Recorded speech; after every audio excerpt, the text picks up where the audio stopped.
Hi hello ಎಲ್ರಿಗೂ ನಮಸ್ಕಾರ. ಅಮೃತ ಅಡುಗೆ ಮನೆ ಚಾನಲ್ಗೆ ಸ್ವಾಗತ. ಇವತ್ತು ನನ್ನ ಚಾನಲ್ನಲ್ಲಿ ಒಂದು ಹೆಲ್ದಿಯಾದಂತಹ ಹೆಸರುಕಾಳು ಮೊಳಕೆ ಕಾಳಿನ ಸಲಾಡ್ ಮಾಡೋದು ಹೇಗೆ ಅಂತ ತಿಳಿಸ್ಕೊಡ್ತಾ ಇದ್ದೀನಿ.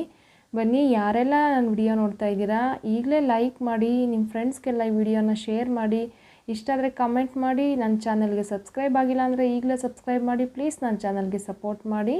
ಯಾವುದೇ ಕಾಳುಗಳಾಗಿರಲಿ ಈ ರೀತಿ ಮೊಳಕೆ ಬರಿಸಿ ತಿನ್ನೋದ್ರಿಂದ ಆರೋಗ್ಯಕ್ಕೆ ತುಂಬಾ ಒಳ್ಳೆಯದು. ಹಾಗೆ ಮೊಳಕೆ ಕಟ್ಟಿದ ಕಾಳುಗಳು ದೇಹಕ್ಕೆ ತಂಪು ಸಹ ನೀಡ್ತವೆ. ಇದೊಂದು ಹೆಲ್ದಿ ಡಯಟ್ ಮಾಡೋವಂಥವರು ಕೂಡ ಇಂಥ ಸಲಾಡ್ಗಳನ್ನು ಮಾಡಿಕೊಂಡು ಉಪಯೋಗ ಮಾಡ್ಬೋದು. ಹಾಗೆ ನಾವು ಡಿನ್ನರ್ ಜೊತೆ ಲಂಚ್ ಜೊತೆ ಒಂದು ಕಂಪ್ಲೀಟ್ ಡಿಶಸ್ ಅನ್ಸ್ಕೋಬೇಕು ಅಂದರೆ ಈ ರೀತಿ ಹೆಲ್ದಿ ಸಲಾಡ್ಗಳನ್ನು ನಾವು ಊಟದ ಜೊತೆಗೆ ಮಾಡ್ಕೋಬೋದು. ತುಂಬಾ ಸಿಂಪಲ್ಲು. ಇಲ್ಲಿ ಯಾವುದೇ ಫೈರ್ನ ಹಚ್ಚಿ ಮಾಡಬೇಕಾಗಿಲ್ಲ.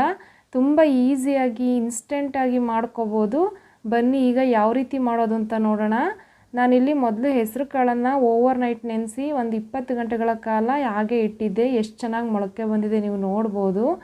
ಈಗ ಅದನ್ನು ಬಿಸಿ ನೀರಲ್ಲಿ ಹಾಕ್ತಾಯಿದ್ದೀನಿ. 1 ಕಪ್ ಹೆಸರು ಕಾಳನ್ನು ಬಿಸಿ ನೀರಲ್ಲಿ ಒಂದು 5 ನಿಮಿಷಗಳ ಕಾಲ ನೆನೆಯಕ್ಕೆ ಬಿಡಬೇಕು. ನೋಡಿ, ಈಗ ಚೆನ್ನಾಗಿ ನೆಂದು ಮೆತ್ತಗಾಗಿದೆ. ಈಗ ಅದನ್ನು ಸೋಸ್ಕೊಳ್ತಾ ಇದ್ದೀನಿ. ಹೆಸರು ಕಾಳು ಮೊಳಕೆಗೆ ಬರೋದು ಬೇಗನೆ ಬರುತ್ತೆ. ಬೇರೆ ಕಾಳುಗಳಿಗೆ ಹೋಲಿಸ್ಕೊಂಡ್ರೆ ತುಂಬ ಫಾಸ್ಟಾಗಿ ಹೆಸರು ಕಾಳು ಮೊಳಕೆ ಬರುತ್ತೆ. ನೋಡಿ ಎಷ್ಟು ಚೆನ್ನಾಗಿ ಬಂದಿದೆ ಅಲ್ಲ. ಈಗ ಬಿಸಿನೀರಲ್ಲೂ ಕೂಡ ಅದು ನೆನ್ಕೊಂಡಿದೆ. ಈಗ ಅದನ್ನು ಒಂದು ಮಿಕ್ಸಿಂಗ್ ಬೌಲ್ಗೆ ಸೇರಿಸ್ತಾ ಇದ್ದೀನಿ. ನಂತರ ಅದಕ್ಕೆ ಸಣ್ಣಗೆ ಹೆಚ್ಚಿದ 1 ಈರುಳ್ಳಿಯನ್ನು ಸೇರಿಸ್ತಾ ಇದ್ದೀನಿ. ಈ ಸಲಾಡ್ಗೆ ಎಲ್ಲ ತರಕಾರಿಗಳನ್ನು ಸಣ್ಣದಾಗಿ ಹೆಚ್ಚಬೇಕು. ಹಾಗೆ ಸ್ವಲ್ಪ ಸೌತೆಕಾಯಿ, ಸ್ವಲ್ಪ ಟೊಮೊಟೊವನ್ನು ಸಹ ಸೇರಿಸ್ತಾ ಇದ್ದೀನಿ. ಸ್ವಲ್ಪ ಕ್ಯಾಪ್ಸಿಕಮ್ಮನ್ನು ಕೂಡ ಹಾಕ್ತಾಯಿದ್ದೀನಿ. ಹಾಗೆ 1-2 ಹಸಿಮೆಣ್ಸಿನ್ಕಾಯನ್ನು ಇಲ್ಲಿ ಸಣ್ಣಗೆ ಕಟ್ ಮಾಡಿ ಸೇರಿಸ್ಕೊಳ್ಳಿ. ಸ್ವಲ್ಪ ದಾಳಿಂಬೆ ಹಣ್ಣನ್ನು ಹಾಕ್ತಾಯಿದ್ದೀನಿ.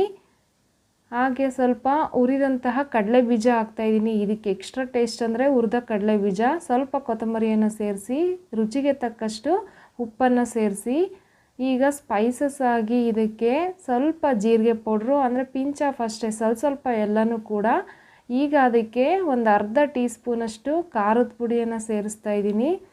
ಈ ರೀತಿ ಸಲಾಡ್ ಮಾಡ್ಕೊಳ್ಳೋದ್ರಿಂದ ಮಕ್ಕಳು ಕೂಡ ಇಷ್ಟಪಟ್ಟು ತಿಂತಾರೆ. ಒಂದು ಅರ್ಧ ಟೀ ಸ್ಪೂನಷ್ಟು ಕಾಳು ಮೆಣಸಿನ ಪುಡಿ, ಹಾಗೆ ಒಂದು ಪಿಂಚ್ ಆಫ್ ಅಷ್ಟು ಚಾಟ್ ಮಸಾಲವನ್ನು ಸೇರಿಸ್ತಾ ಇದ್ದೀವಿ. ನೀವು ಆಮ್ಚೂರ್ ಪೌಡ್ರಿಗೆ ಸೇರಿಸ್ಕೋಬೋದು, ಅಥವಾ ಫ್ರೆಶ್ ಮ್ಯಾಂಗೋ ಹಸಿ ಮಾವಿನಕಾಯಿ ಇದ್ರೂ ಕೂಡ ಈ ರೀತಿ ಸಣ್ಣದಾಗಿ ಕಟ್ ಮಾಡಿ ಹಾಕೋದ್ರಿಂದ ಈ ಸಲಾಡು ಕೂಡ ತುಂಬ ಚೆನ್ನಾಗಿರುತ್ತೆ. ಬೇಕಿದ್ರೆ ಇಲ್ಲಿ ಕ್ಯಾರೆಟು ಕೂಡ ನೀವು ಸೇರಿಸ್ಕೊಳ್ಳಿ. ನೋಡಿ ಎಷ್ಟು ಚೆನ್ನಾಗಿದೆ. ಪ್ರತಿಯೊಂದು ಕೂಡ ಹಾಕಿರೋ ಐಟಮ್ಗಳು ಕೂಡ ತುಂಬಾ ಹೆಲ್ದಿ ಅಂತಲೇ ಹೇಳ್ಬೋದು. ನೋಡಿ, ಈಗ ಚೆನ್ನಾಗಿ ಮಿಕ್ಸ್ ಆಗಿದೆ. ಈಗ ಅದಕ್ಕೆ ಕೊನೆಯಲ್ಲಿ ಸ್ವಲ್ಪ ನಿಂಬೆ ರಸವನ್ನು ಸೇರಿಸ್ಕೊಳ್ತಾ ಇದ್ದೀವಿ. ಹಸಿ ಮ್ಯಾಂಗೋವನ್ನು ಸಣ್ಣದಾಗಿ ಕಟ್ ಮಾಡಿ ಹಚ್ಚಿದ್ರು ತುಂಬ ಚೆನ್ನಾಗಿರುತ್ತೆ. ಈಗ ಚೆನ್ನಾಗಿ ಮಿಕ್ಸ್ ಮಾಡಿ ಈ ರೀತಿಯಾಗಿ ಸಲಾಡ್ಗಳನ್ನು ಮಾಡಿ ನೀವು ಮಕ್ಕಳು ಲಂಚ್ ಬಾಕ್ಸ್ಗೂ ಕೂಡ ನೀವು ಸ್ನ್ಯಾಕ್ಸ್ ಆಗಿ ಕೊಡ್ಬೋದು. ಕೆಲವೊಂದು ಸ್ಕೂಲ್ಗಳಲ್ಲಿ ಅವಾಯ್ಡ್ ಇರ್ತವೆ ಜಂಕ್ ಫುಡ್ಸ್ ಎಲ್ಲ. ಆವಾಗ ಇಂತಹ ರೆಸಿಪಿಗಳನ್ನು ಮಾಡಿ ನೀವು ಲಂಚ್ ಬಾಕ್ಸ್ಗಳಿಗೆ ಸ್ನ್ಯಾಕ್ಸ್ ಆಗಿ ಕೊಡ್ಬೋದು. ಹಾಗೆ ಆಫೀಸ್ಗಳಿಗೆ ಡ್ಯೂಟಿ ಮಾಡೋರು ಕೂಡ ಸ್ನ್ಯಾಕ್ಸ್ ಆಗಿ ತೊಗೊಂಡೋಗ್ಬೋದು. ತುಂಬಾ ಚೆನ್ನಾಗಿರುತ್ತೆ. ನೀವು ಈ ರೀತಿಯಾಗಿ ಟ್ರೈ ಮಾಡಿ ನೋಡಿ. ಮೊಳಕೆ ಕಟ್ಟೋದು ತುಂಬ ಸುಲಭ.